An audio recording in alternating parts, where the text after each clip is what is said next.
옛날 어느 고을에 두 진사 양반이 살고 있었습니다. 한 양반은 물려받은 재산이 많아 떵떵거리며 사는 큰 부자였고, 다른 한 양반은 찌들어지게 가난한 집에서 태어나 평생을 다 쓰러져가는 초가집에서 사는 빈털터리 가난뱅이였습니다. 아랫동네 부자 양반의 집에는 손님이 늘 끊이지 않았는데, 그러하니 하루가 멀다 하고 잔치상 버금가는 술상을 준비하느라 그 집안 여인들 손에는 물이 마를 날이 없었습니다. 어머님, 힘드시지요? 나도 나지만 음식 만드느라 애쓰는 네가 고생이로구나. 뭔 놈의 손님들이 하루가 멀다 하고 떼거지로 찾아온담. 어휴. 그러던 어느 날 그 부잣집에 한 스님이 찾아와 시주를 청하는데, 안주인이 곡식 한 자루를 내어주며 스님, 청이 하나 있습니다. 저희 집에 허구한 날 찾아오는 손님들 때문에 정말 힘들어 못 살겠습니다. 어디 손님 발길 뚝 끊기게 하는 방법이 없을까요? 허허, 있지요. 저 뒷산에 올라가면 이 집터를 내려다보는 거북 모양의 바위가 있을 겁니다. 그 거북 바위의 머리를 깨트리면 손님이 뚝 끊길 겁니다. 아이고, 고맙습니다. 생각해보니 그리 어려운 일도 아니고 해서 그날 바로 며느리와 함께 뒷산으로 가보는 안주인. 한참 뒤 그 거북 모양의 바위를 찾아내서는 큰 돌로 내려쳐 그 머리를 깨트려 버립니다. 이제야 속이 시원하구만. 그 일이 있은 뒤 신기하게도 집에 찾아오는 손님들이 줄어들기 시작했는데, 어머님, 요즘 같으면 진짜 살만 나네요. 그러게, 나도 이보다 더 편할 날이 없구나. 하지만 그렇게 손님 치를 일이 줄었다고 좋아한 것도 잠시뿐. 몇 해가 지나자 그 집안의 가세도 급격히 기울기 시작했는데, 마침내는 쫄딱 망해 빈털터리 거지 신세로 전락해버리고 맙니다. 한편 산등성이 넘어 고갯마루에 사는 다른 진사 양반의 허름한 초가집에는 워낙 외진 곳이라, 그리고 가진 것 하나 없는 초라한 양반 신세라 찾아오는 손님이라고는 눈을 씻고 찾아볼 수가 없었습니다. 어느 날엔 그 집에 웬일로 지나가던 나그네가 찾게 됩니다. 과거를 보러 가는 길인데 하룻밤 묵어 갈 수 있겠습니까? 누추하지만 편히 쉬었다 가시구려. 잠시 후 밥상에 차려서 나오고, 집안 형편이 말이 아니라 나물 반찬뿐이요. 이렇게 신세를 지게 되어 몸둘 바를 모르겠습니다. 아, 그리고 이 아이는 내 여식이라오. 딸아이 하나만 이렇게 남겨두고 마누라가 먼저 세상을 떠는 바람에 시집갈 나이가 다 되었는데도 집안 형편이 이렇다 보니 혼수장만이 엄두가 나지 않는구려. 내가 쓸데없는 말만 주절대는구먼. 자, 어서 들게나. 하지만 나그네 밥을 먹지 않고 옆으로 치워두는데, 아니, 왜 그러는가? 아, 그게 오늘이 마침 돌아가신 아버님 제삿날입니다. 밤에 정화수와 함께 이 밥이라도 한 그릇 올려드리려고요. 아, 그러한가. 그래도 자네가 시장할 터인데 제사상은 또 봐줄 터이니 먼저 드시게. 얘야, 이따가 잘 준비해 드리려무나. 아, 그게 아버지, 제가 급히 어디 좀 다녀와야 해서 밥을 준비할 수가 없답니다. 그러하니 제 밥을 제사상에 올릴 터이니 손님께서 식사를 하게 하시지요. 저는 오늘 하루 종일 체한 듯 속이 안 좋아서. 식사를 마친 후 제사상으로 밥과 국을 따로 정성스럽게 차려주는 딸. 아니, 이 밤에 어디를 가려는 게냐? 그리고 밥도 먹지 않고 시장하지 않느냐? 허허. 그게 아니라 아버지, 쌀이 다 떨어졌답니다. 내일이면 삭바느질한 그 품삯이 들어오니까 염려 마세요, 아버지. 그리고 저는 나중에 저 제사상 물리면 음복도 할 겸 식사를 할게요. 허허. 못난 아비 만나서 네가 고생이로구나. 아. 다음날 편히 쉬었다 갑니다. 무엇보다 과거 길에 제사상 올릴 수 있도록 배려해 주셔서 그저 송구스러울 따름입니다. 돌아가는 길에 꼭 다시 들르겠습니다. 그리고 낭자 고맙소. 한참의 시간이 흐른 어느 날 어르신, 아니 자네 그래 과거는 무사히 치렀는가? 예, 장원급제를 했습니다. 뭐라, 이 사람 참으로 장하구만. 미천한 저희 실력으로 장원급제는 가당치도 않는데 아무리 생각해도 따님께서 정성껏 차려준 제사상 덕분인 것 같습니다. 염치 없지만 일체의 혼수 따윈 준비하실 필요 없으니 허락만 해주신다면 따님과 혼례를 치르고 싶습니다. 왜? 물론 따님의 생각이 중요하겠지요. 낭자, 제가 딱히 그리 싫지 않다면 나름 착하다고 소문난 놈이니 어디 내 청을 받아주시겠소.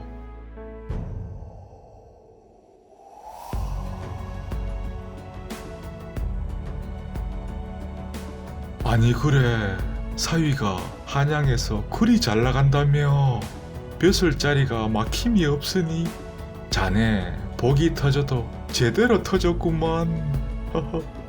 에구, 우리 딸애한테는 어디 그런 복덩이가 안 굴러 떨어지나? 그렇게 딸을 시집 보낸 후 그 가난한 진사 양반의 집에는 손님들의 발길이 끊이지가 않았는데 아무도 찾지 않던 쓸쓸했던 시절을 생각하며 자신을 찾아와준 그 고마운 손님들을 더욱 정성껏 대접하는 진사 양반. 그런데 희한하게도 그때부터 집안의 가세는 점점 불어나게 되고 남은 한평생 찾아와준 손님들과 담소도 나누고 호의호식하며 즐겁고 행복하게 잘 지냈다 합니다. 어떠한 인연을 만들어줄지 또 어떠한 복을 가져다 줄지 모르는 소중한 손님. 이제부터는 더 극진히 대접해야겠습니다. 그려. 감사합니다.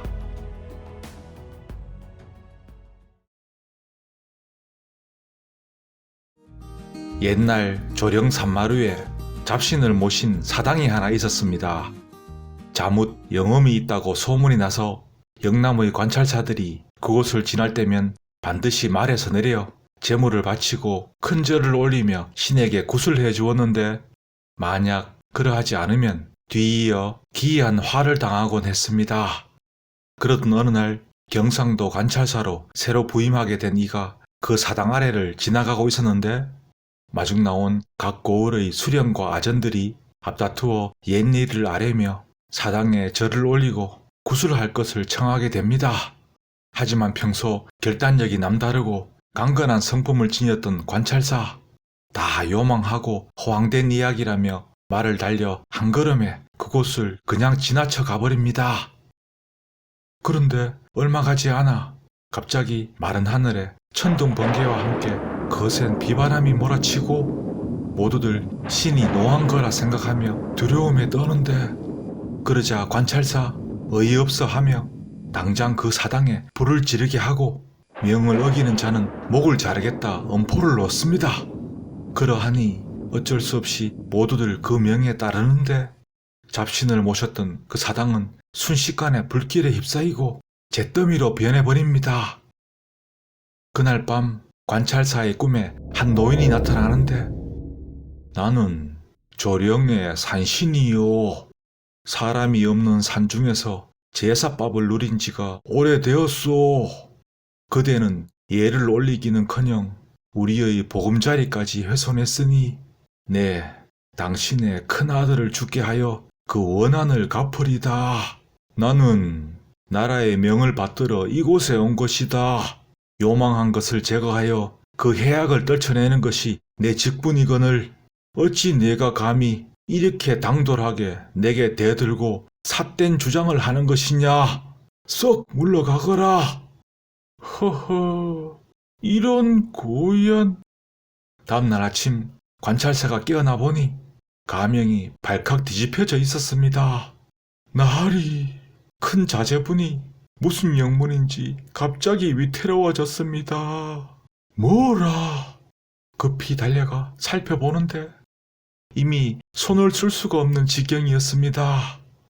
그렇게 큰아들은 숨을 거두었고 관찰사 하늘이 무너질 듯 통곡을 합니다. 그날 밤 꿈속에 다시 그 노인이 나타나는데 똑똑히 보았는가?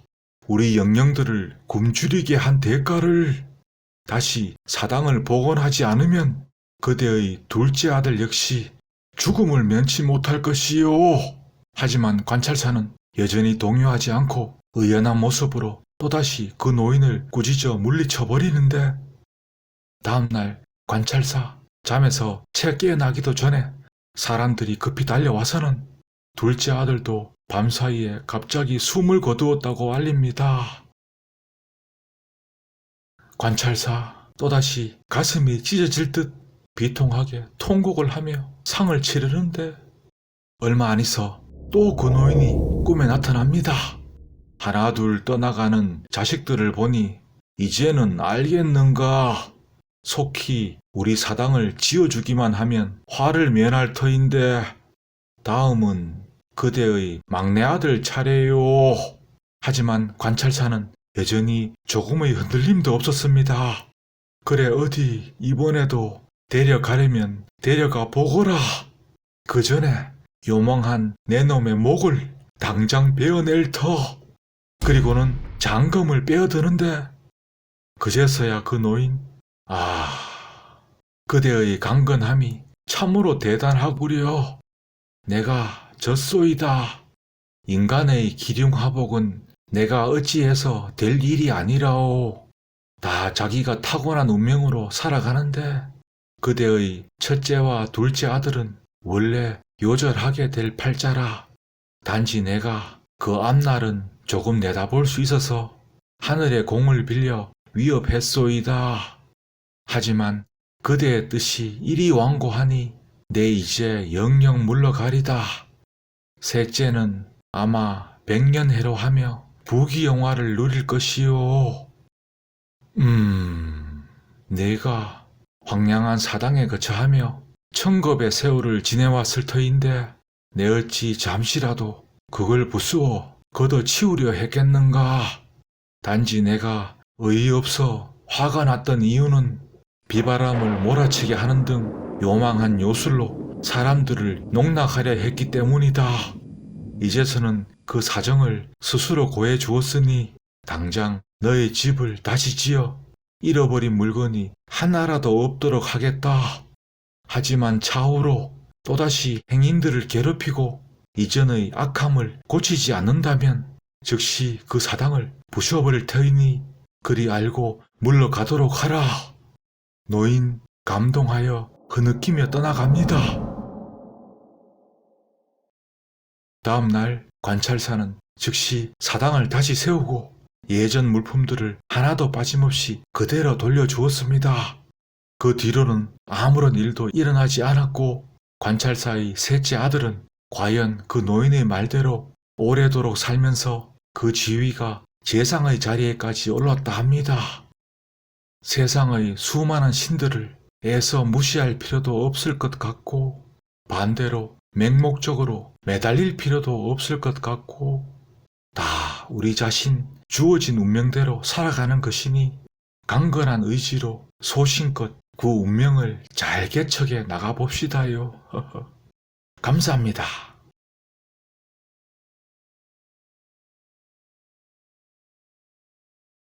옛날 경주에 김기현이라는 사람이 살았습니다. 집은 꽤 부유했으나 일찍 아버지를 여의고 홀어머니 밑에서 자랐는데 무예를 열심히 연마하여 과거에 당당히 급제를 하게 됩니다. 하지만 한 해가 다 지나가도록 벼슬길에는 나아가지 못하고 어느 날 친구가 찾아와서는 시골에 이렇게 처박혀 있으니 누가 자네를 알아주겠는가? 다들 한양의 건세가들을 찾아가 돈을 바치고 연주를 만들어 벼슬길에 나선다던데. 그 말을 들은 기현 어머니를 설득하여 농가 밭을 팔아서는 1000꿰미의 돈을 마련하여 상경하게 됩니다. 한 점막에 머물면서 권세 있는 사람들을 만나보려 했지만 아는 사람 하나 없는 한양 땅에서 도무지 그 방도를 찾지 못하고 어쩔 수 없이 무작정 대갓집들을 찾아다니며 그 집의 청지기들과 어울려 술도 마시고 노름판에도 끼는 등 어떻게든 친분을 쌓아 권세가 대감들과 연주를 만들어 보려 했습니다. 하지만 일이 뜻대로 되지 않고 그렇게 술과 노름으로 지내다 보니 1년도 채 못 되어 가져간 돈 1000꿰미가 다 떨어지고 맙니다. 그는 곧장 경주 집으로 내려와서는 암흑의 정승이나 판서들이 모두 저와 절친입니다. 다시 1000꿰미의 돈을 가지고 올라가면 병사나 수사는 물론이고 고을 원자리는 언제든지 얻을 수 있습니다. 어머니가 이 말을 고지 듣고서는 남은 전답들과 가구들을 팔아 돈 1000꿰미를 마련해 줍니다. 기현 다시 그 돈을 가지고 상경하는데 하지만 실속도 없이 또 돈을 낭비합니다. 1년이 채 못 되어 그 돈을 전부 탕진하게 되고 고향으로 돌아갈 면목도 없었기에 결국 한양에 눌러 앉아서는 사람을 보내 집에 돈을 독촉하는데 마치 고을원이 되어 내일 모레 어디로 부임할 것처럼 꾸며댑니다. 어머니는 아들이 그렇게 낭비하며 허송세월 보내는 줄은 까마득히 모르고 살던 집까지 저당 잡혀서는 돈을 마련해 보내줍니다. 하지만 기현 또 속절없이 아무런 성과도 없이 시간만 축내고 있었는데 하루는 집에서 기별이 옵니다. 땅과 집, 노비를 전부 방매하고도 빚이 산더미처럼 쌓여 어머니와 처자가 이웃집 행랑에 새들어 산다는 그런 내용이었습니다. 기현 기가 막혀 탄식하는데 내 이게 무슨 꼴인가. 한양에 올라온 지 수년이 지났음에도 고관들 낯짝이 어떻게 생겼는지도 모르고 공연히 늙은 어머니를 속여 재산만 다 탕진하고 말았구나. 분통한 마음을 억누르고 주섬주섬 행장을 정리해보니 아직도 7, 80꿰미의 돈이 남아 있었습니다. 이 돈을 여기서 쓰면 며칠 거리에 불과하지만 집에 가지고 내려가면 두세 달은 노친을 공양할 수 있으리라. 주모, 내일에는 고향으로 내려가려 하오. 마지막 저녁상이나 잘 차려주시구려. 그리고는 방으로 들어가려는데 객점 앞 길가에 초라한 몰골의 한 여인이 헐벗은 채 갓난아이를 안고 쪼그리고 앉아있는 모습이 눈에 들어옵니다. 그 모습이 너무나 애처로워 여인을 데리고 방으로 들어가는데 차려 나온 밥상을 그 여인에게 물려주고는 속담에 옷 입은 거지는 얻어먹어도 벌거벗은 거지는 못 얻어먹는다 했소. 이 돈으로 허름한 적삼과 떨어진 치마라도 사입고 다니며 구걸을 하시오. 기현이 그렇게 2꿰미의 돈을 내어주자 여인 눈물만 하염없이 쏟아냅니다. 다음날 떠날 채비를 하는 기현. 사람이 저렇게 다 죽어가는데 부디 한 며칠만이라도 이 돈으로 잘 챙겨주시구려. 그리고는 주모한테 1꿰미의 돈을 건네줍니다. 함께 있던 여인이 또다시 감격해 펑펑 울면서 말하는데 나리께서는 어디에 사는 누구십니까? 허허. 나는 나리가 아니오. 그저 무가에 급제하고도 백수건달로 지내는 경주의 김선달이라오. 언제 다시 뵐 수 있을런지요. 난 이제 영영 한양을 떠나가오. 그러하니 언제 다시 보겠소. 허허. 그리고는 말을 채찍질하여 뒤도 안 돌아보고 내달아 가버립니다. 주모, 나그네가 이처럼 굶주린 사람을 구해주는 것을 보고서는 네, 자네에게 옷 한 벌을 내어줄 터이니 부엌에서 밥 짓고 불 때는 일이나 거들면서 여기에서 살아가는 게 어떻겠나. 자, 그렇게 여인은 객점에서 지내게 되는데 며칠 뒤에 한 담배 장수가 50발이나 되는 담배 한 짐을 지고 올라와 머물게 됩니다. 주모가 그 값이 궁금하여 물어보자 "2괭이면 놓고 가지요." 그러자 옆에 있던 여인이 선뜻 나서며 말합니다. "지난번 선달님이 주신 돈으로 딱 되네요. 제게 파세요." 자, 그렇게 담배 50발을 2괭이에 사게 되는 여인. 그런데 한두 달이 지나자 담배값이 치솟는데 50발 한 짐에 거의 20여 괭이의 돈을 받을 수 있었습니다. 여인 그날부터 빈 객점 한 칸을 통째로 세내어서는 어물, 과일, 생강, 마늘, 치자 등을 버려놓고 팔기 시작했는데 그해 겨울에 가서는 여러 곳 이득을 보게 되었고 그 이듬해에는 수입이 점점 늘어나 이웃 객점으로도 점포를 늘리게 됩니다. 그때부터는 집신이나 종이, 명주, 비단도 취급하였으며 동시에 떡이나 엿, 청주, 탁주 등의 음식물까지 팔게 됩니다. 그 후로도 10여 년간 매년 풍년이 들고 세상이 태평하니 풍류놀이가 한양 거리를 메우고 객점에도 세도가들에게 바치는 복물짐을 실은 말들로 넘쳐났으며 봄 가을에는 과거를 보려는 선비들이 몰려드는 등 그야말로 이루 말할 수 없는 번성한 시대가 도래하게 됩니다. 한양 인근의 객점들은 모두 날마다 수십 곱의 이문을 남겼는데 그 여인 또한 돈을 많이 벌어 재산이 수만 양으로 늘어납니다. 객점 옆에 대궐 같은 집을 사서는 술과 음식을 팔고 그야말로 넉넉하고 풍요롭게 살아가게 되는 여인. 그때부터 마음속에 항상 간직하고 있던 그 은혜 입은 경주의 김선달이라는 분을 찾기 시작하는 여인. 하지만 김씨성을 가진 이가 어디 한둘이었겠습니까? 세월도 많이 흘렀고 도무지 그 단서조차 찾을 수 없었습니다.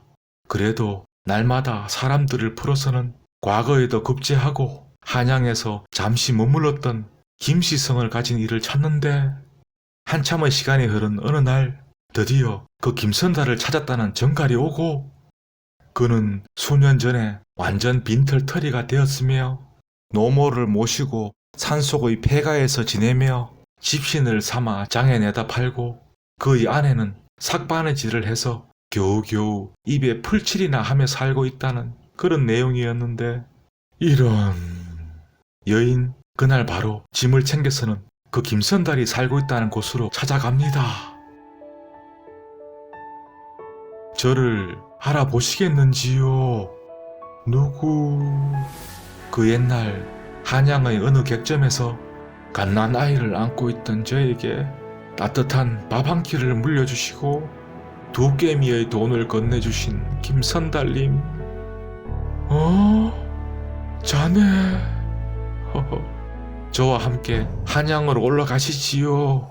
많은 권세가들과 친분을 쌓은 터라 선달님의 벼슬자리도 만들어 두었고 제가 가진 돈으로 거처하실 곳도 다 준비해 두었습니다.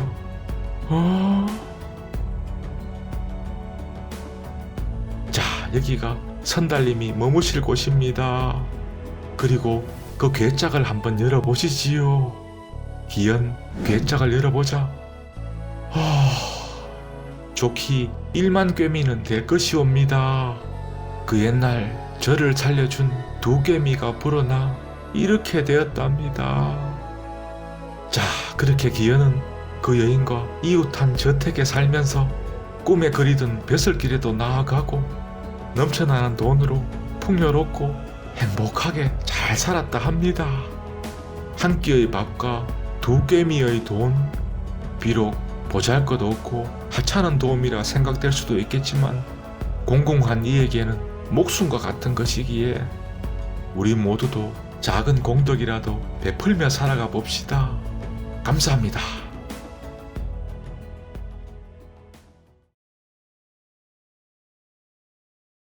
옛날 어느 고을에 연풍문이라는 큰 부자가 살았습니다. 그에게는 어여쁜 외동딸 하나가 있었는데 너무나 애지중지하였던 터라 그 배필로 최고의 신랑감을 드리고자 했습니다. 고민하던 끝에 그림쟁이를 불러서는 잘생기고 멋진 사내 그림을 그리게 해서는 대문 밖에 걸어둡니다. 사위를 고르노라. 그림과 같은 자만 내 사위로 삼을 터이니 그렇지 못한 자는 이곳에 얼씬도 하지 마시오. 장터로 가는 길이라 그 집 앞을 지나다니는 이가 하루에도 수백 명은 되었는데 그 잘생긴 그림을 보고서는 모두들 발길을 돌려야만 했습니다. 한편 산등성이 넘어 작은 고을에는 가세가 많이 기울어진 한 양반 가문이 있었는데 그 집에는 나이든 총각이 살고 있었습니다. 총각은 마음이 여리고 착했는데 그는 원래 잘생긴 얼굴이었습니다. 하지만 어느 날 당한 사고로 한쪽 눈이 보이지 않았으며 한쪽 팔도 마비가 되어 잘 쓰지 못했습니다. 더욱이 어릴 때 앓은 천연두로 인해 얼굴이 빡빡 얼고 검었기에 중매쟁이를 통해 혼처를 구하려 여러 차례 힘써 보았지만 매번 퇴짜를 맞기 일쑤였습니다. 그러하니 나이가 30이 다 되어 가는데도 장가를 들지 못했고 하지만 어느 점쟁이에게 물어보아도 반드시 아리따운 신부를 얻을 것이네. 내 신세가 처량하구나. 도련님, 저 산등성이 너머에 사는 큰 부잣집에서 신랑감을 구하고 있는데 그 생김새가 영락없이 도련님을 꼭 빼닮았습니다요. 허허, 그러면 어쩌겠는가. 지금은 일이 성치도 못한 몸인 것을. 그럼 어디 제 말씀대로 한번 해보시겠습니까?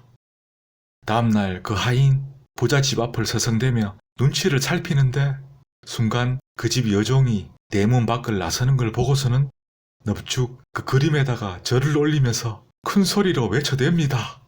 아이고, 우리 도련님이 어찌 이곳에 있답니까? 희한한 일도 다 있구먼. 그러면서 유유자적 지나가는데 이를 본 여종이 급히 집 안으로 달려 들어갑니다. 그림을 내건지 한 해가 다 지나가도록 어찌 나서는 이가 한 명도 없었는데 방금 웬 자가 그 그림을 보고서는 자기 집 도령이라 외치며 큰 절을 올리고는 지나갔습니다요. 뭐라? 당장 사람을 붙여 뒤따라 가보도록 하거라. 이제서야 제대로 된 잘생긴 신랑감을 찾았단 말인가? 허허. 아, 그리하여 여기까지 오셨구먼. 그런데 어찌한담? 지금 우리 도련님이 심한 곧불에 걸려 꼼짝도 못하는데 내 잠시 방문을 열 터이니 여기 먼 발치에서 지켜보시오. 그렇게 부잣집 하인이 누워있던 총각을 살펴보는데 과연 그 그림과 똑같은 얼굴이었습니다. 그렇단 말이더냐. 허허. 그 일을 놓칠 수가 없겠구먼. 어서 서둘러야겠다. 자, 그리하여 급히 그 총각네 집과 혼사를 의논한 다음 좋은 날로 혼인날을 잡아서 신랑을 맞이하게 됩니다.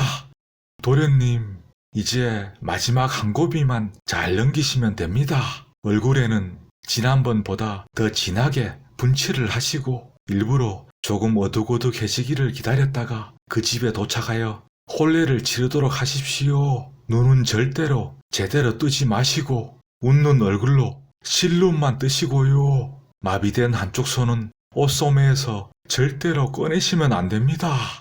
하룻밤만 잘 넘기십시오. 그 다음은 제가 다 알아서 하겠습니다. 그렇게 총각은 조심조심 혼례를 무사히 치르고 신방에 있던 촛불도 멀리 내보내고서는 첫날 밤을 맞이하는데 밤이 깊어갈 무렵 그 집 지붕 위에서 큰 소리가 들려옵니다. 연풍우는 즉시 나오거라. 이 집을 전부 다 불태우기 전에. 부자 연풍은 놀라서 급히 마당으로 나와보는데 그 지붕 위에는 온몸이 붉은 흙으로 쌓여진 채 머리에 꽂은 관솔에는 불이 붙어있는 기괴한 누군가가 서 있었습니다. 나는 동쪽 연못에 사는 화룡이다. 너에게 예쁜 딸이 있다는 말을 듣고 배필로 삼으려 하였는데 이미 내 딸이 다른 이에게 몸을 바쳤으므로 이제는 취할 수가 없게 되었구나. 그동안 너희 집을 보살펴주며 부자로 만들어 주었구만. 나의 이 원통하고 분통한 억울함은 내 사위에게 벌을 내려 풀 것이니 그리 알거라. 그놈의 눈을 멀게 하고 한쪽 팔을 비틀어 못쓰게 만들 것이며 얼굴은 검은 흉터로 그을리게 될 것이다.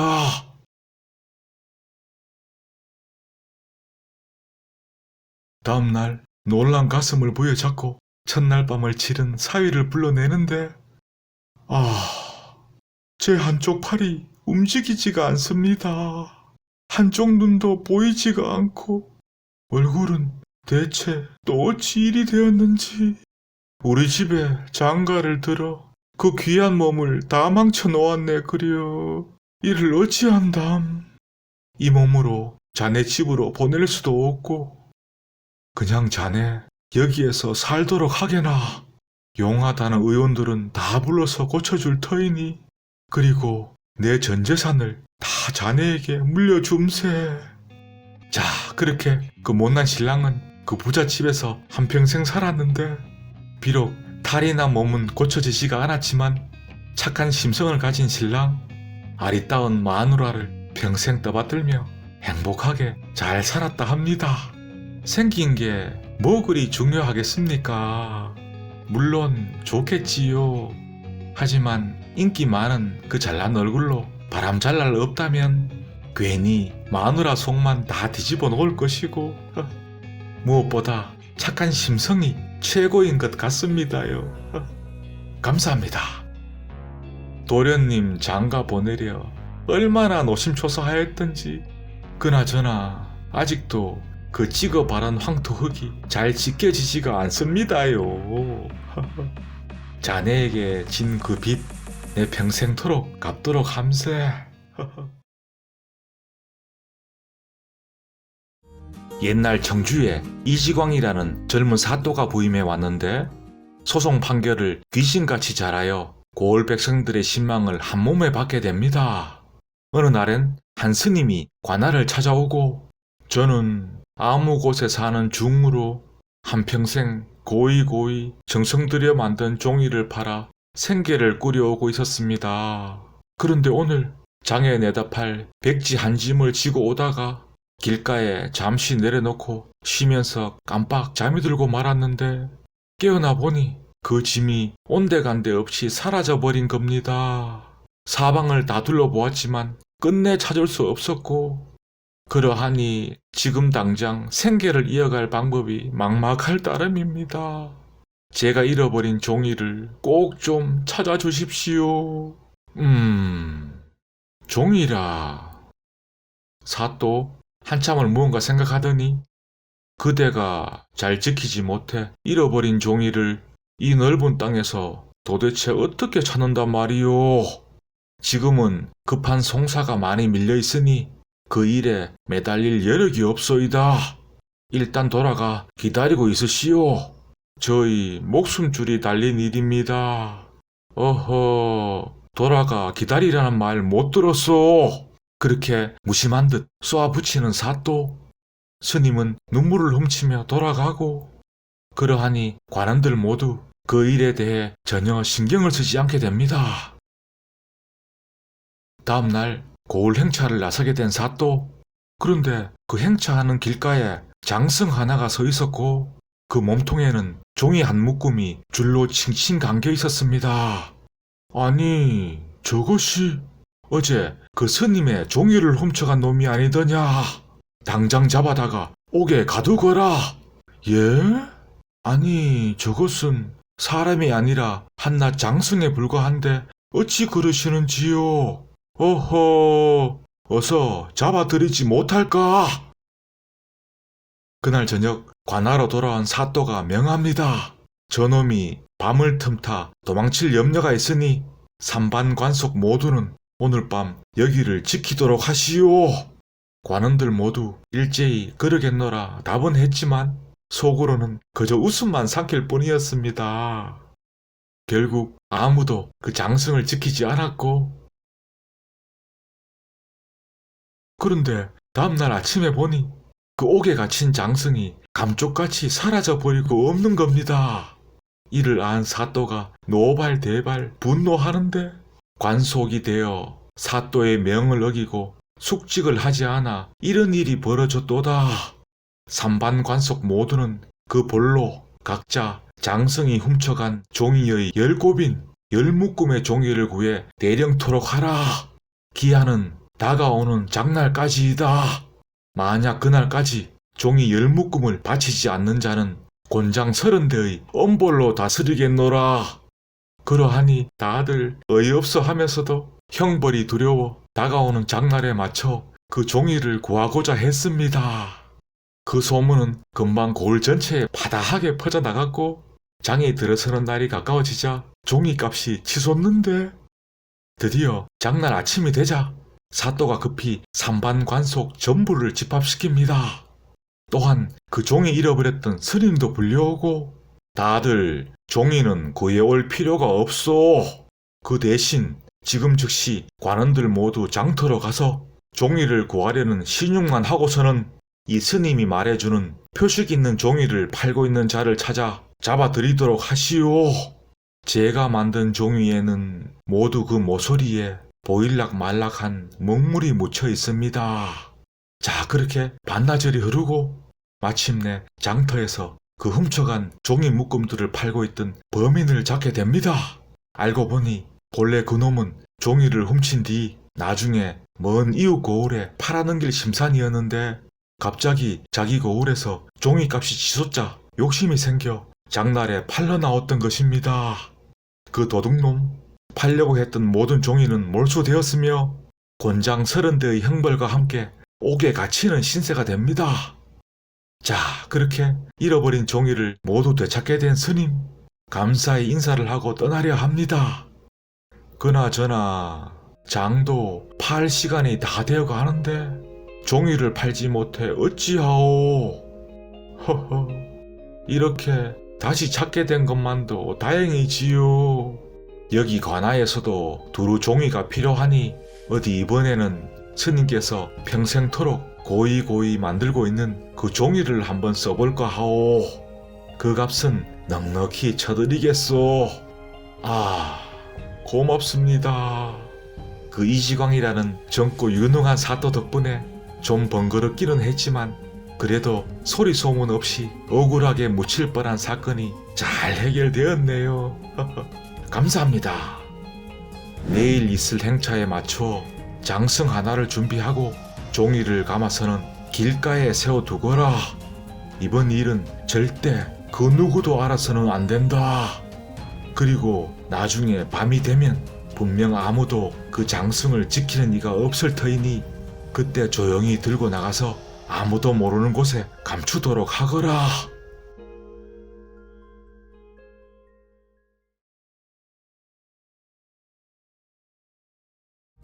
옛날 영남에 한 선비가 살았는데 이곳에 사는 동갑인 장님 점쟁이와 정이 두터웠습니다. 그 장님은 사주를 잘 보아 맞지 않은 적이 거의 없었는데 자네는 반드시 장원급제하여 그 즉위가 병조판서에 이를 것이네. 만약 내 글이 된다면 내가 가진 돈 그 절반을 자네에게 줌세. 병조판서라. 선비는 그 말을 철석같이 믿고 과거 공부에 열중했는데 하지만 초시에는 수십 차례나 합격하였지만 최종 시험에서는 번번이 낙방하고 맙니다. 결국 나이가 70이 다 되어 가는데도 생원이나 진사도 되지 못하고 가산만 다 탕진하게 됩니다. 어느덧 노인이 된 선비, 평생을 뒤돌아보니 장님이 자신을 속인 것 같아 화가 치밀어 오르고 그 점쟁이를 찾아가서는 내가 복술에 속아 이 지경으로 낭패를 당했는데 자네가 감히 그 죄를 면할 수 있겠는가? 올 가을에 정시가 있다고 하니 만일 거기에서도 떨어지면 내가 죄를 달게 받겠네. 또 나를 속이는구먼. 그렇다면 어디 한번 더 속아 그 죄를 더 올려줌세. 자, 그렇게 시간은 흘러 과거 보는 날이 다가왔고 선비는 빚을 얻어 겨우 행장을 꾸려 어렵게 상경하는데 또다시 낙방. 그의 슬픔과 탄식은 이로 말할 수 없이 커져만 갑니다. 마침 성정원에 있던 관원 하나가 선비의 먼 친척 동생이었는데 그 사람을 찾아가서는 네, 노망하여 점쟁이의 말만 믿고는 이처럼 평생 망령된 행동을 하였구만. 이후로 영영 한양과는 작별할 셈이니 고향으로 내려가 죽기 전에 이곳 대궐 구경이나 원없이 시켜주게나. 친척 동생 그 선비를 불쌍히 여겨 그를 데리고 나가 본래 이곳저곳을 둘러보는데 대궐의 후원 쪽에 이르렀을 무렵 급한 전가를 받게 되는 친척 동생. 형님, 제가 급히 다녀와야 할 일이 생겨서 여기서 잠시만 기다려 주시지요. 자, 그렇게 친척 동생이 자리를 비우게 되고 선비는 우두커니 그곳에서 마냥 기다리는데 순간 저 멀리 작은 연못 하나가 눈에 들어오고 수려한 경치에 이끌려 그곳으로 가봅니다. 그런데 그 연못 옆 정자 마루에는 술 한잔을 기울이던 한 나이 어린 젊은이가 있었고 나도 한잔 할 수 있겠나? 허허, 여기는 금원인데 어른께서 어찌 들어오셨습니까? 그러자 선비 자초지종을 설명하고는 평생 내 기구했던 사연 어디 한번 들어보시겠나? 허허, 그러시지요. 제가 술 한잔 올리겠습니다. 자, 그렇게 그 젊은이와 술잔을 주고받으며 이야기를 나누는데 과거 시험에 인생을 바친 늙은 선비의 사연이 너무나 애처로운 젊은이. 그저 안타까울 따름입니다. 그나저나 이렇게 어른을 만난 것도 인연이니 여기 이 아름다운 풍광에 대해 시라도 지어보면 어떻겠습니까? 자네가 운자를 부른다면 어찌 한번 없지 않겠는가? 젊은이 운자를 부르자 선비의 입에서는 그야말로 청산유수로 멋진 문구들이 쉼없이 쏟아져 나오는데 그 마지막 구절은 어원홍요 남만홍, 어원홍요 남만홍이라. 젊은이 두세 번 반복하여 읊고는 칭찬에 마지 않습니다. 어른같이 높은 학식을 갖춘 이가 어찌 평생토록 과거에 급제하지 못했을까요? 아유. 그나저나 내 듣자 하니 이번 급제자 중에 시골 선비가 포함되지 않았기에 성상께서 다시 명하여 추가로 후정시를 보인다 합니다. 며칠 뒤에 시험이 있다 하니 어른께서도 바로 낙향하지 마시고 꼭 응시하십시오. 그런가? 하지만 이제는 버틸 힘도 가지고 온 노자도 다 떨어졌는데 무슨 수로. 자, 이 정도면 한 며칠은 견딜 수 있을 겁니다. 아니, 이런.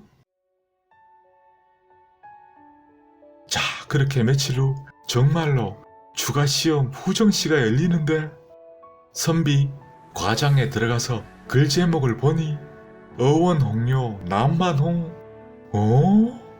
허허.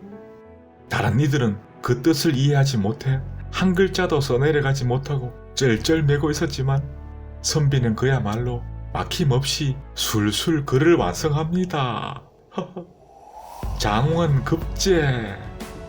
임금이 그 선비를 불러 만나는데 그 후로 선비 엿새 만에 병조 판서 자리에까지 이릅니다. 비록 얼마 지나지 않아 치사하였지만 임금이 봉조하를 제소하고 백금 3,000냥을 하사합니다. 선비 금이한양해서는 하사받은 백금 중 그 절반을 장님 점쟁이에게 나누어 주며 정말 자네 말대로 내가 병조 판서 자리에까지 올랐다네. 그나저나 그 젊은이는 누구였을까요? 세자? 세손? 사주라는 게 참 희한합니다. 그래요. 감사합니다.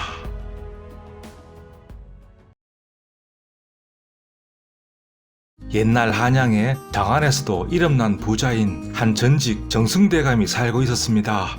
그 집에는 언년이라는 나이가 15살인 하녀가 있었는데 그녀는 예쁘고 총명하였으며 슬기로웠습니다. 집안의 대소사는 물론 잡다한 살림살이를 어찌나 꼼꼼하고 알뜰히 챙기든지 대감을 비롯한 집안 사람들 모두가 입이 닳도록 그녀를 칭찬하였습니다. 장안 부호의 자제들은 앞을 다투어 천금을 주고서라도 그녀를 취하려 했지만 하녀 언년이는 눈 하나 깜짝하지 않았습니다. 내 비록 천한 신분이지만 천하 제일가는 정직하고 비범한 장부를 만나지 못한다면 홀로 늙어 죽으리라. 그러던 어느 날 그녀가 집안 심부름을 다녀오던 길이었는데 대문 앞에 웬 거지 하나가 서성대고 있는 겁니다. 남은 밥이 있으면 조금 내어주시오. 언년이 그 거린을 뚫어지게 쳐다보는데 비범한 일하는 것을 직감합니다. 그리고는 자기가 머무는 방으로 그를 데려가서는 목욕을 하게 하고 깨끗한 옷으로 단장시킵니다. 어찌 이리도 나에게 은혜를 베푸시는 거요. 호호. 어디 그대의 사연이라도 들어봅시다. 오래전에 아버지가 궁에서 영모에 가담했다는 억울한 누명을 쓰게 되었소. 그로 인해 집안은 풍비박산이 나고 외아들이었던 어린 저만 몰래 숨겨두어 이렇게 겨우 목숨을 부지할 수 있었는데, 하지만 그날부터 쫓기는 몸이 되어서는 하염없이 산천을 떠돌아야만 했다오. 얼마 전에야 아버지의 억울한 누명이 풀렸다 전해 들었지만 이미 돌이킬 수 없는 지경에 이른 마당에 무얼 어찌하겠소. 그저 세상을 원망하며 이렇게 하루하루 살아갈 뿐이라오. 사내 대장부가 그리하면 쓰나요. 여기에서 마음 편히 머물며 장차 일을 도모해 보세요. 자, 그리하여 그 거지 아니 총각은 하녀 언년이의 행랑채에 머물며 매일 정성스럽게 차려진 음식들도 실컷 먹고 편안히 잠도 청하게 됩니다. 그러던 어느 날 훗날에는 그대가 나의 배필이 되어줄 수 있겠소. 호호. 그 훗날에 가서 보고요. 이제부터 장사를 시작해보려 하는데 명나라로 건너가 비단을 들여오면 큰 이문이 남는다 하오. 그 장사 미천으로 쓸 돈이 필요한데 1000냥 정도 마련해 줄 수 있겠소. 대감 나리, 이 사람이 장차 저희 배필이 될 사람입니다. 허허. 그리 시집 보내려 해도 눈 하나 깜짝하지 않던 내가 드디어 짝을 찾은 모양이구나. 그리해서 드리는 말씀인데 저를 믿고 이 사람 장사 미천으로 쓸 돈 1000장만 내어주십시오. 허허. 그리하마, 어디 너희 사람 보는 안목을 한번 믿어보자꾸나. 자, 그리하여 그 총각은 1000장의 돈을 들고 집을 나서는데 나루터에 거의 다다랐을 무렵 한 무리의 헐벗은 거린들을 보게 됩니다. 문득 자신의 가련하고 서글펐던 거지 동양밥 얻어먹던 시절이 생각나는 총각. 그 길로 곧장 장터로 달려가 헌 옷가지들과 주먹밥을 한가득 사서는 거린들에게 나누어 줍니다. 하루 종일 그렇게 하고 있으니 주변의 거지랑 거지들이 다 몰려드는데 그러하니 헌 옷가지와 주먹밥이 금방 다 떨어지고 급히 다시 구해와서는 또 나누어 줍니다. 그 소문은 일파만파로 퍼져나가고 다음날이 되자 장안의 거지들이 다 나루터로 몰려드는데 명나라로 가서 비단을 들여와 장사할 생각은 까마득히 잊은 채 나루터 옆 주막에 기거하면서 몰려드는 거린들 챙기기에 바쁜 총각. 그렇게 한 해가 지나자 가져온 1000냥의 돈이 다 사라지고 맙니다. 이제 남은 거라고는 몇 푼 안 되는 돈과 헌 옷까지 한 벌, 그리고 자기가 먹으려 남겨둔 주먹밥 몇 개가 전부였습니다. 터덜터덜 대감 집으로 돌아가는 길, 날은 이미 어두워졌고 생각해보니 이보다 더 큰 낭패가 없는 겁니다. 이를 어찌한다. 축 늘어진 어깨로 어느 한 다리 밑에 앉아있는데 웬 헐벗은 할멈이 거적대기를 깔고서는 잠을 청하려 하는 모습이 눈에 들어옵니다. 동양밥은 좀 챙겨 드셨나요? 허허, 뭔 말을 하는지 난 알아들을 수가 없다오. 아, 저런. 그리고는 조용히 주먹밥을 건넵니다. 허허, 고맙구먼. 자네도 여기에서 자려나. 네, 거적대기 한 칸을 내어줌세. 허허. 모처럼 그리 해볼까요? 자, 그리하여 예전 그랬던 것처럼 거적대기 위해서 잠을 청하려 하는데 할멈이 동냥할 때 쓰던 낡은 바가지를 건넵니다. 자, 이거라도 베고 누우시게. 야, 이놈아, 내 바가지 내놓거라. 무슨 말씀이신지. 니놈이 지금 베고 있는 그 바가지 말이다. 그것은 재물을 늘리는 보물 바가지인데 금가루나 은부스러기를 그 안에 넣고 흔들면 금방 은이나 금으로 가득 차는 그런 바가지다.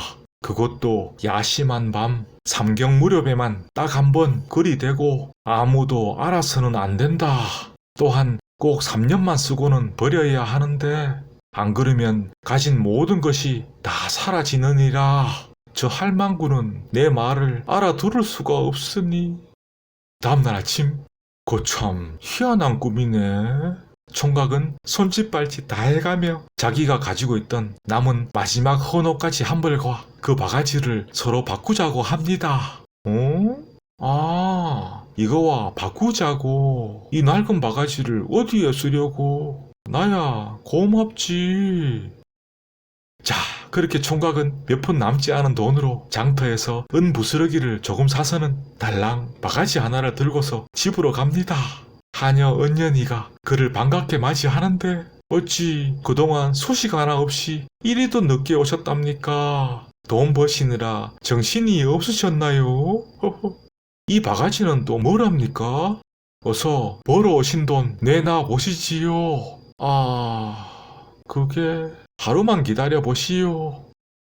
그날 밤 삼경이 되기를 기다렸다가 조용히 가져온 바가지에 은부스러기를 넣고 흔드는데 잠시 후 정말 바가지 안에 은이 가득 찹니다. 이런. 다음날 이건 시작일 뿐이요. 자, 그렇게 3년 동안 매일 금과 은을 만들어냅니다. 대감에게서 빌린 돈도 갚고 하녀 은연이를 속량시켜 혼례도 치르고 대궐 같은 집도 한 채 마련해서는 그 곳간을 금과 은으로 가득 채웁니다. 또한 나루터 옆 주막 일대를 아예 통째로 사들여서는 찾아오는 거린이나 가난한 사람들에게 따뜻한 밥과 옷가지들을 공짜로 나누어 주었습니다. 평생토록. 어서 말해봐요. 어찌 그리 매일 금과 은이 생겼는지. 아무도 알면 안 돼요. 당신까지도 정말 이러실 거예요. 그렇게 둘은 오손도손 백년해로 하며 잘 살았다 합니다. 3년 뒤에는 동작 나루에 그 바가지를 버렸고 머무실 집 한 칸도 준비해 놓았으니 그리로 가시지요. 고맙네. 감사합니다. 옛날에 한 형제가 담장 하나를 사이에 두고 살고 있었습니다. 그 동생의 윗고을 처갓집은 제법 잘 살았는데 하루가 멀다 하고 떡이나 식혜 등 맛나는 음식들을 준비하여 장모가 직접 동생 집에 갖다 주었습니다. 이를 무척이나 시샘하는 형, 당신 집에서는 어찌 이 사위를 한번 들여다보지도 않는 거요. 동생네는 그 장모가 저리도 끔찍이 챙기는데 챙기긴 뭘 챙겨요. 당신이 챙겨줄 생각을 해야지. 며칠 뒤 길에서 우연히 그 동생의 장모를 만나게 되는 형, 역시나 또 맛나는 음식들을 한가득 싸들고 오는데 아니 사돈노릇 아니십니까? 잘 지냈는가? 그나저나 뭘 이리도 매번 챙겨주시는 겁니까? 그 고마움도 모른 채 투정만 부리던데. 글쎄 이런 음식들만 싸오지 말고 사돈댁 땅 문서라도 하나 가져오면 얼마나 좋겠냐고. 그런 염치 없는 동생입니다 그려. 아니 자네 정말로 그리 말했는가? 예? 무슨 말씀을? 그리고는 오는 길에 만난 그 형의 험담을 전해줍니다. 예? 제가 그럴 리 있겠습니까? 한참이 지나도 도저히 그 분이 풀리지 않는 동생? 이대로 당하고만 있을 수는 없지. 그리고는 옆고을 자기 형의 친정집을 찾아갑니다. 아이고 사돈, 여기는 웬일인가? 우연히 이 앞을 지나다가 시원한 물 한 바가지만 내어주십시오. 며칠 뒤에 바깥 사돈 어른 칠순 잔치가 열린다 들었습니다. 몰라서 그러시는데 저희 형이 명창 중에 명창입니다. 그 잔칫날 내놓으라고만 다들 청해 보십시오. 그러면 아마 사위가 내놓는 구수한 노랫소리를 들으실 수 있을 겁니다. 그러한가. 며칠 뒤 잔칫날 형이 무르익어 가자 자리에 모인 모든 사람들이 그 형인 사위를 쳐다보고서는 어디 한번 내놓아 보시게 그렇게 외쳐대는데, 그러자 형 얼굴빛이 점점 시뻘개져 가고 동생 말이 진짜였구나. 아니 글쎄, 며칠 전 우연히 형님네 친정집 앞을 지나가고 있었는데 사람들 웅성거리는 소리가 들려 궁금해서 엿들어보니 다들 형님 험담을 하고 있는 겁니다. 사위를 잘못 얻었다는 둥, 딸아이 하나만 낳은 뒤에 아들 손주 소식이 없다는 둥, 급기야는 고자 사위 말까지. 나 원참 듣기가 얼마나 망측하든지. 고자가 뭡니까? 고자가 뭘 망설이는가? 어서 빨리 내놔 보시게. 순간 화가 폭발한 형, 바지를 그냥 쑥 벗어 그 속을 내보이는데, 이래도 고자입니까? 이래도 고자란 말입니까? 어디 한번 다들 똑똑히 보시지요. 모인 사람들 전부 기겁을 하고, 아니 자네 미쳤는가? 내놓으라는 노래소리는 안 내놓고 내놓으라는 게 이게 아니고 노랫소리였어요. 우리 모두는 서로 험담하지 맙시다요. 감사합니다.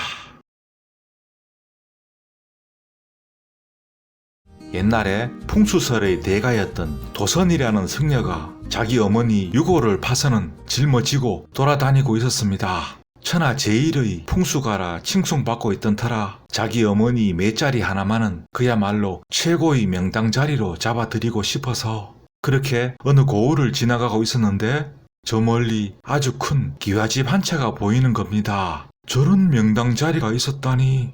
도선 놀라서는 급히 그 집 안으로 들어가서 하룻밤 묵어가기를 청합니다.